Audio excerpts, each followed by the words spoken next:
Welcome back to Gear of the Week. Now today we have quite a few things to talk about. We're not going to go into every item in depth, but we're going to kind of do a brief overview. We have 5 knives, a really interesting little pry tool, a couple of wallets, actually more than a couple of wallets, some flashlights, and a really interesting little multifunctional tool. With that, let's go ahead and get started.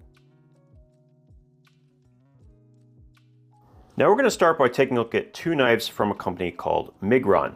So I have said in the past, and I stand by this statement, that this might be the highest value brand out there for folding knives because they're giving you high quality materials, good fit and finish, and generally their own designs. Actually, I think they're all in-house designs that are relatively generic, but in no way are they even building on a specific design from another brand. They have their own design language. And these are 2 new iterations that I'm just super thrilled with. The first one might be my favorite Miguron currently, and it'd probably be my new favorite of the entire brand.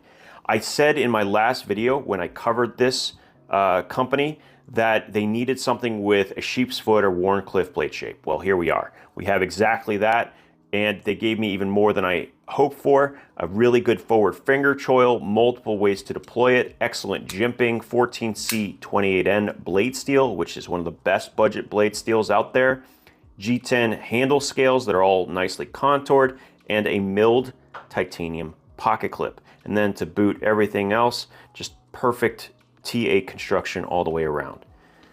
A+. This is an A+ knife at under $60. I mean, that is actually pretty insane for what you're getting with the milled titanium pocket clip. If you take any Civivi knife and you add the price of a titanium pocket clip, you're looking at an $80 knife practically, or maybe even a $90 or even a $100 knife.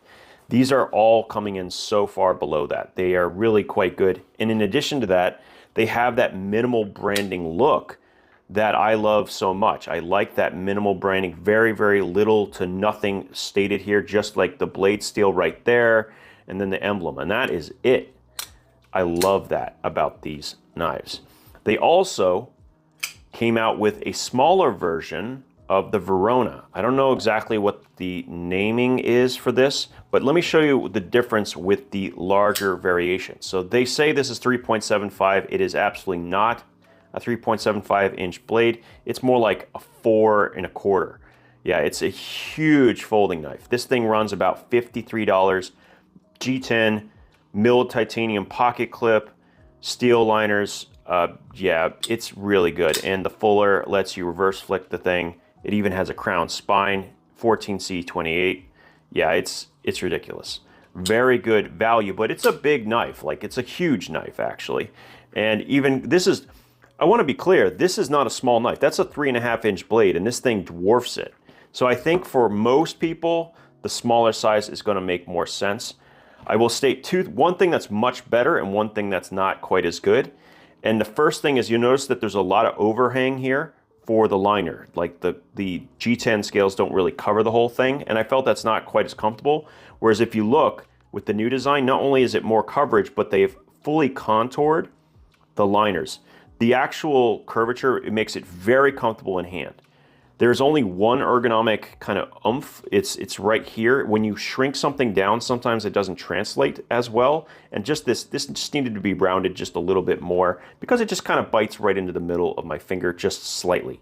However, when I'm pushing in from the back, this is all so perfectly rounded. It is certainly an improvement over the larger design. They have definitely made it better over time. We still have the fuller, so we can do a bunch of different opening mechanisms. You can just use your thumb if you want to. You can use the flipper tab, of course. They've gotten the detent just right. Maybe a little bit on the light side for me personally. I like it just slightly better. I would say if 6 is a perfect, this is like a 5.5. Okay, I know I'm being nitpicky, but this company is so good. You have to be nitpicky with it because it's just, there's so little wrong with these knives. I mean, it's almost impossible to compete with Miguron right now with their value. And I think like the message has gotten out that this company exists because now when they drop a new design, it's almost like it disappears right away. In fact, and I don't have it with me and I should have brought it out for this video, They had a $31 knife that had their fit and finish with D2. That is insanely good. I'll have to show that in the next Gear of the Week video. But these two are just phenomenal, and they follow with all of the other knives from Miguron that are just so good. This is the Miguron, let's see, the Pagos, I want to say. Another really nice piece. This one's around $40, $45-ish. The Acree, which is was my favorite. I'm trying to decide between these two. Front flipper only, but my goodness, what a great knife. And this is around $40 with the mill titanium pocket clip, 14C28. I mean, just, I can't say enough. I mean, this company just nails it every single time, like without exception. And I've never been sent anything from this company. I always end up buying them because they're just so good.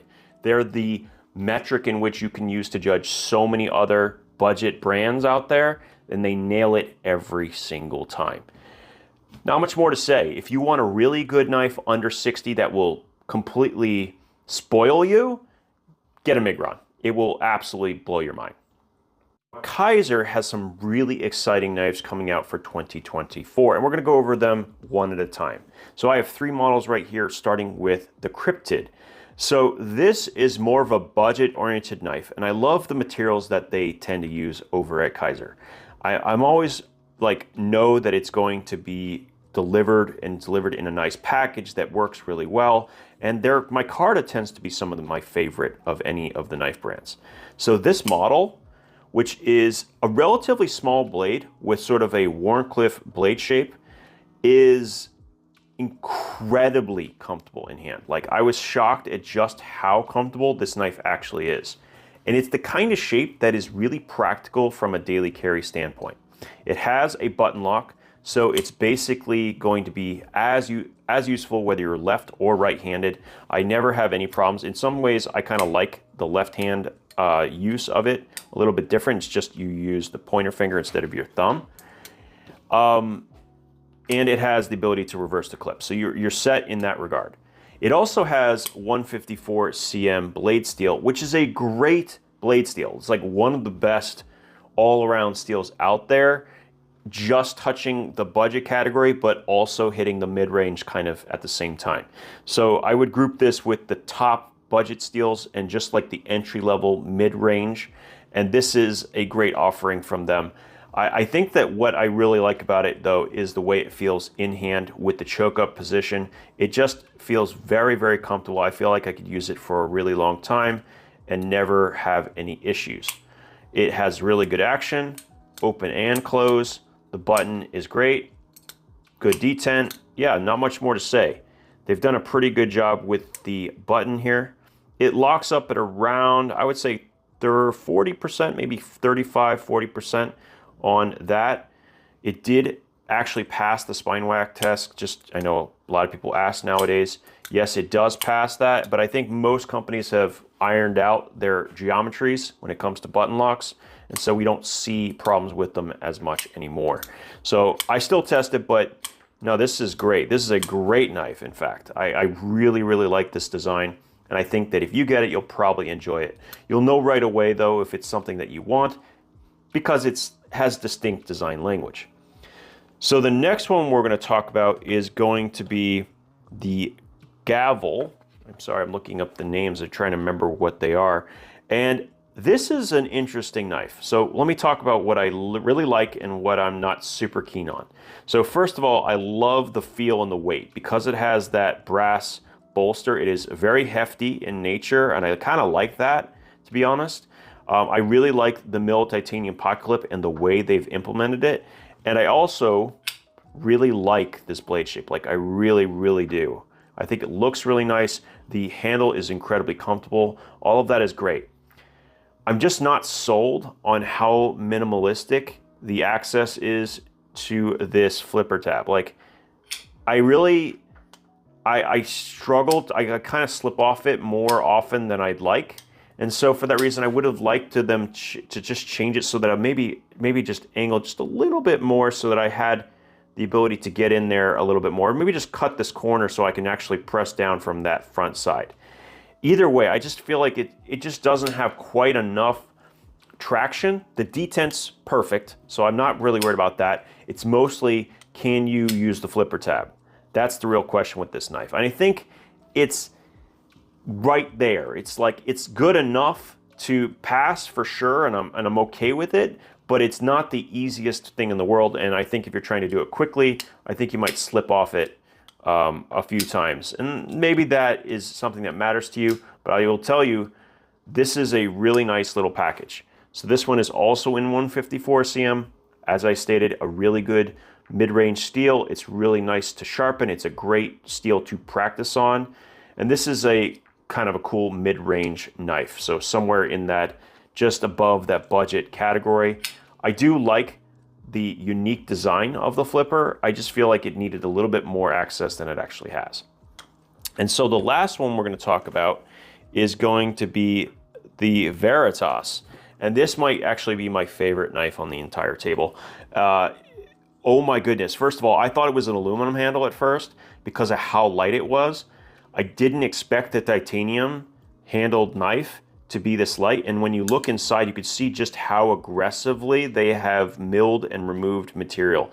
It explains why this actually is such a very, very light knife. In fact, I think this only weighed, it doesn't say it on the box, but it's like that. It's just around that 3 ounce mark. It's got to be. It's close. I will put up the exact stats, but I am actually, this might be one of my favorite Kizer knives that they've come out with. Beyond that, there's incredible texture being done here with little triangles kind of etched into the titanium. You have a Damascus captured pivot over here. Man, they even like made the other side. They even made the screw. You know, they had a titanium screw that's Damascus. That's just a whole nother level, right? It's a whole nother level. Lock bar access here is excellent. A lot of the problems I sometimes have with frame locks, I don't feel like I have with this. I don't feel like I'm accidentally putting my hand on it. It's just something about this knife. It's just different. I don't know what to say. It's just weirdly enjoyable. I'm usually not a frame lock person either. I like front flippers, so there's that. The cutout is perfect. The detent's excellent. Yeah, this is absolutely one of their premium offerings. S35VN, all titanium construction with milled titanium pocket clip right there. And check this out. There's a spot for the clip to flip around, and it's kind of hidden there. Is that not like the coolest thing ever? I mean, oh yeah, I just missed this. It also has a Damascus backspacer. My goodness. This is such a nice knife. Wow, yeah, this is one of those premium knives I would absolutely consider getting if I was gonna do a first time knife. It has good ergonomics. It's got a kind of a unique style to it. It's really, really light.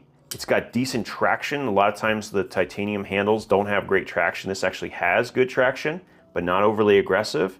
Good clip. I got nothing bad to say about this knife. It's just good. The question is are you into premium knives? That's really the only question here. And then do you have enough? Because, I mean, this is just really, really well done by Kizer. That's enough said. So great lineup so far, and there's a lot more coming from Kizer. As I get them in, I will continue to show them. Next, we're going to switch gears to flashlights, and today we're going to talk about the Wuben L1. So this kind of caught my eye. They were asking if there's anything I wanted to check out, and it just had a unique kind of approach to flashlights in a more utilitarian sense. What I mean by that is this flashlight has 2 different emitters, and that's fine, but it has 2 different emitters and they rotate. And it almost doesn't seem necessary, but it didn't cost them anything to do it. Normally when you have a rotating head, you also have a low waterproof rating, where these are able to maintain a waterproof rating that is above IPX7. I'm trying to remember, yeah, this is actually no, this is IP68, which means it has an independent certification that is about as good as it gets. So that's even better. And I just thought it was really interesting. I also always liked a flashlight that offered a long reach like beam, but also like a floody close beam, and you can actually get an LED in it that is high CRI for the floody emitter. So we have here two models, so I have both the one with the Osram P9 5000 Kelvin and also the Nietzsche 519A. Now I'm assuming that this is also in 5000 Kelvin, the same color temperature, because when I tried them, I didn't see a very big difference when it came to the actual warmth of the beam. So let me turn this on for just a second. So I actually didn't see a huge difference. It's maybe a little bit more obvious in the viewfinder here, whereas this one's like a little bit warmer. Whoops, I didn't know you could turn them on both at the same time. This one's a little bit warmer, and I like the Nietzsche variation a little bit more. So I think that you'll be better off getting that one. If you're gonna get one of these, make sure you get the one with the high CRI side light. So that's the one that has this sort of design. And then at the front, we have a luminous SST40W, and I don't know what the W stands for. It might be a new iteration for them. And it's 2000 lumens max output. So really, really bright flashlight, good center hotspot, very, very powerful. So all of that is great. So you have long reach on the front, you have up close over here, you have a magnetic tail so you can attach it and do things. And I think there's a benefit to having two different emitters where you can kind of like rotate it and get an exact angle. It's not exactly like a cob light where you can fold it in any direction. It's the next best thing, and these are waterproof where those usually aren't. So I kind of like that. Type-C recharging right here, and then we have two switches. So the top one modifies this right here, the long-reaching emitter, and then you can turn it on. It'll come in on whatever is saved, and you hold press to cycle through low, medium, and high. And they're different outputs. I'm not going to go through all of them, but you have three different modes for that. And then you have the side right here, which has low, medium, and high as well, up to 600 lumens. So all good on that front. Also, well, let's see. Where do I want to go from here? I want to talk about what I don't like as much. First of all is the clip. It comes with a clip. It's very impractical in the way it's set up. There's only one attachment point, and if you were to put this in your pocket, that's how much would be sticking out, and that's ridiculous. If they had had it simply right below this position where all of the knurling is, and by the way, this is really, really nice texturing, then it would have sat properly in the pocket. I don't understand why they did it in this orientation. And then that tab, these tabs are always get in the way. I've always got caught underneath them, so I'm not really thrilled about the pocket clip orientation.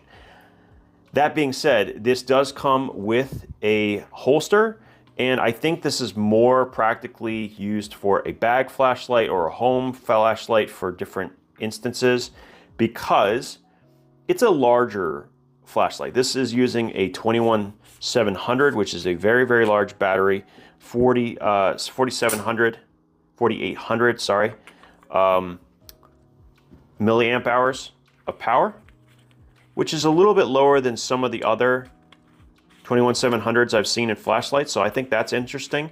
But I also happen to know that it's more important where the quality of the battery comes from, you know, who makes it, than it is the actual difference between 4800 and say in 5000.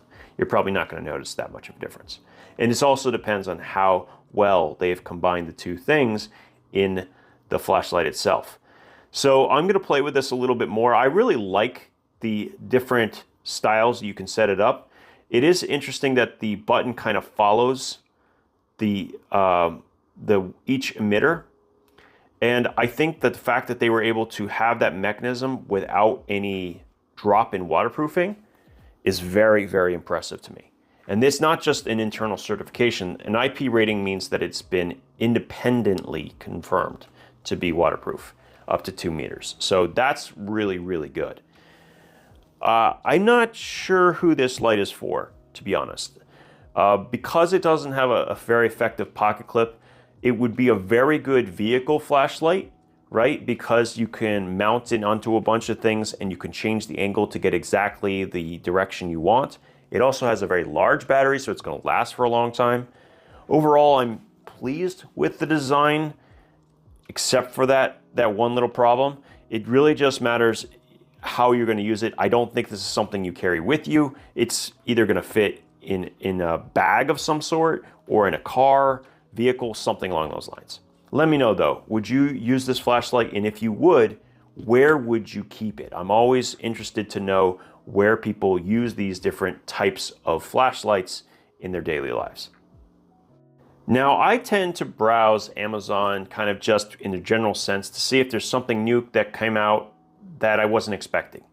And I knew about this tool because the maker of it contacted me on Instagram, some time ago. And I thought, I really did, and I believe this still, that this is a really cool concept for a multi-tool of sorts. Now, as far as the execution, we'll talk about that. But I think what they were trying to go for, which is a easy to access multifunctional tool for people who either have dexterity issues or they specifically have nails and that kind of thing. So it's a little bit more difficult to grab things in those situations. And so this tool was kind of designed to do exactly that. So it has a kind of hook for allowing you to grab different things where you can't get a good grip. You have a small little magnet. Now, unfortunately, this little magnet does come out. It's not glued in, which is unfortunate. And that is something they'll have to fix in the future. It comes with a flathead with a pull cutter. Now this is really, really sharp. And what I would basically call this is not a strap cutter. This is more of a package opener. That's how I'm gonna call it. And there's a lot of situations where it's much safer to pull something like this around a clamshell packaging than to cut across. So I think that that's basically what you have this for. And with that point, you shouldn't have any problem getting into the plastic packaging. So that's cool. And then once again, you just kind of pop everything open with this little latch. And I think that's one of the big things. And then we have a small flathead with a bottle opener, a scissor, and this little grabby thing. I don't know what else to call it. All right, so let's talk about these three. The first three are all pretty okay, minus the fact that they didn't glue in the magnet. And I think the idea is being that it's something that you can reach into a small space and grab it. I think that's actually a very useful thing to have, by the way, in times where something has fallen in between a crack. The problem I have are with these three implements. Now, before I get into that, let me state that this tool was less than $20. Okay, so that's an important context. All right, so take it with that price as a metric. Okay, so the scissors. We'll start with the scissors. I like the overall shape of them. They're relatively rigid. The problem is they almost have a completely flat edge. There's no angle to it. So if you try to cut something like paracord, it's not going to have the ability to do it, right? It'll probably be okay on something like paper, but it's not going to be able to cut many different materials because both the angles are almost perfectly straight. There's not, it's like a pass cutter. Like those big lever things that they cut paper with in stacks, that kind of thing. Except that there's not nearly enough leverage, and I doubt that this pivot would hold up if it was applying more leverage. So unfortunately, the scissor is not very good. And then this little grabby thing. I mean, I can imagine something being hot, maybe I want to grab it, but this isn't enough pressure for me to hold on to something properly. I'm thinking about small items that might be tucked in somewhere. That makes sense. But overall, what this is designed to do is if you have dexterity issues and you're having trouble, it's easier to squeeze with this, right, than it might be with your fingers. And I think the principle behind what they were going for with the tool is very cool and very interesting. I just don't know if it's really a necessary tool in the market. It's really hard to know. But it's cool to tell people about it because maybe I'm missing something essential. Maybe it's for a specific individual that I haven't thought of. And so I really want to show these types of tools and kind of get people aware that they exist if they find value in it. It also has a little lifter here. So this is kind of a prying tool, open up paint cans and that kind of thing. That's kind of what they designed it to do. And then of course you have a lanyard. What I don't think this is something you carry with you in a purse or a bag. I don't think that that's the case. This is way too big and bulky and heavy to be of use to almost anyone. This is like a 6-layer Victorinox. like a work. It's just big. It's just really, really big. And I don't know if it accomplishes everything that it was setting out to do. What we really need is a Victorinox that doesn't require nail nicks, right?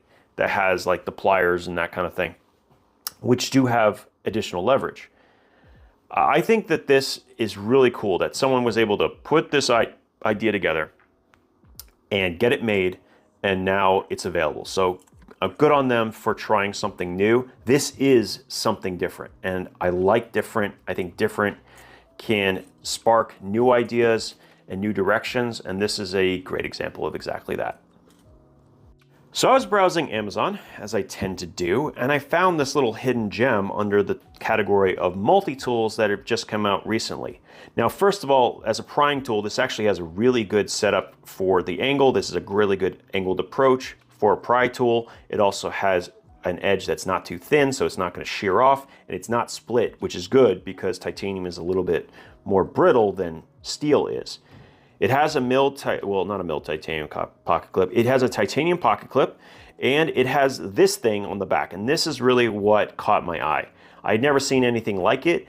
It found a really cool way to integrate a ferrocerium rod and a striker into a prying tool.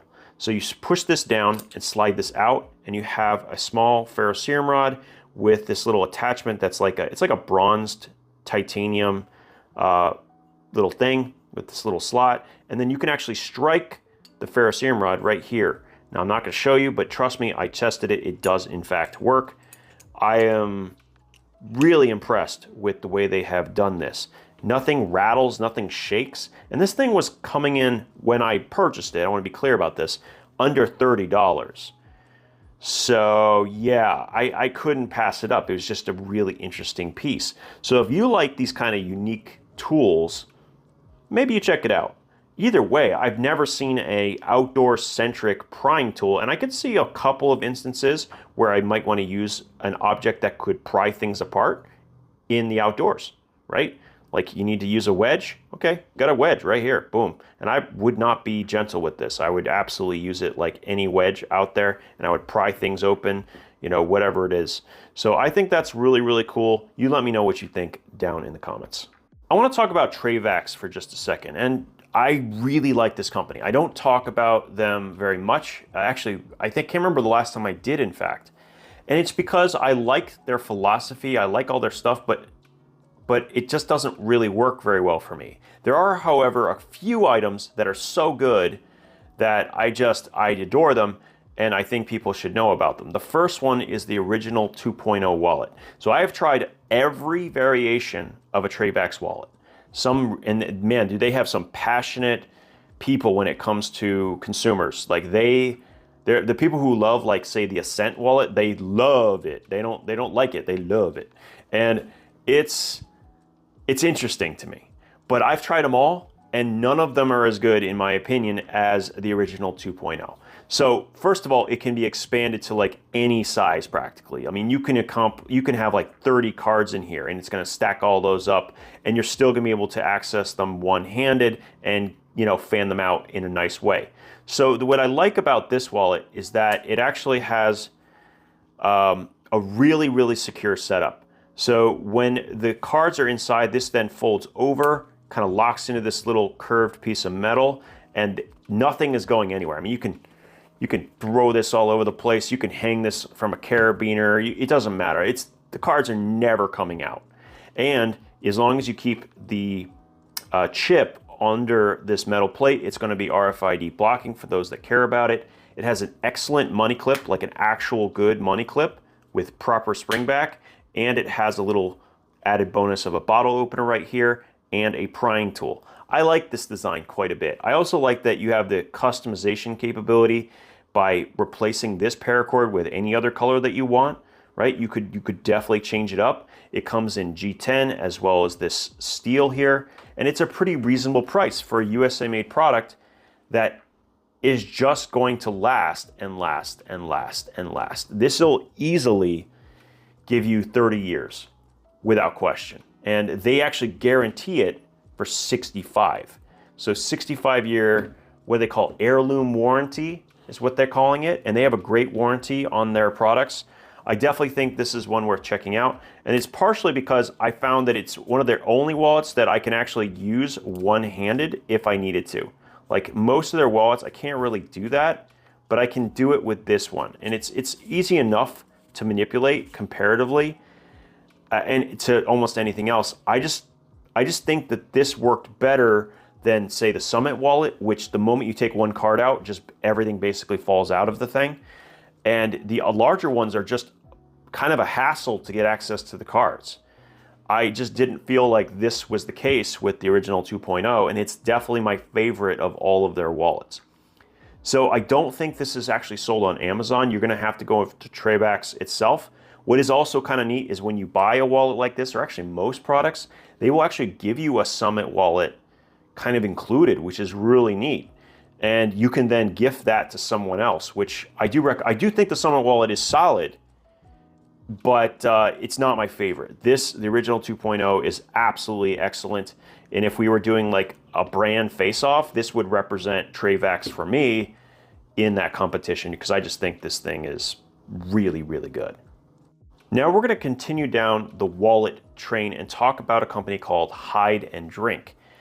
Now, people have asked me many times, what would I buy from a budget perspective for wallets on Amazon? And that's like a really dangerous zone of items when it comes to budget. There aren't actually that many things that are sold on Amazon for wallets that are really well made, you know, not copying other people. Like it's kind of a minefield out there.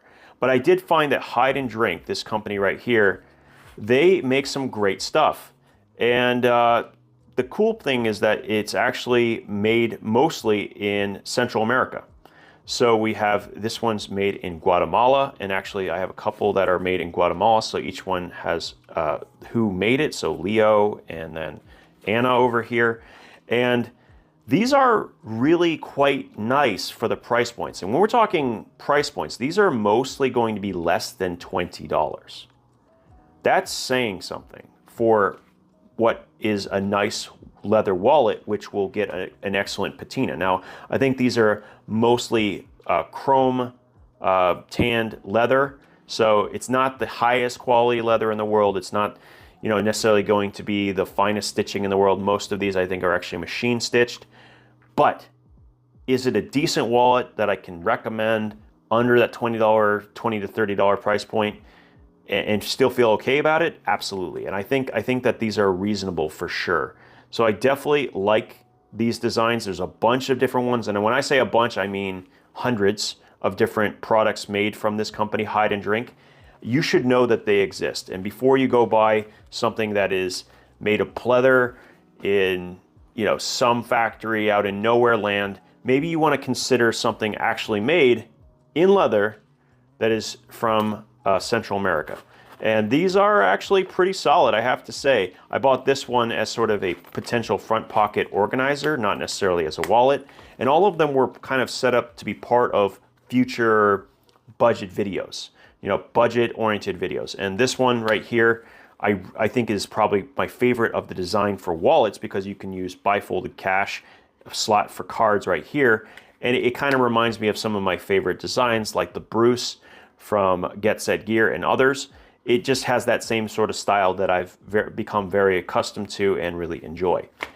And then I also got this, which is actually for a pair of glasses, but I thought, what a cool front pocket organizer to use, right? So I could put like bigger tools in here, and then I can have spare cards in here if I wanted to, or other items.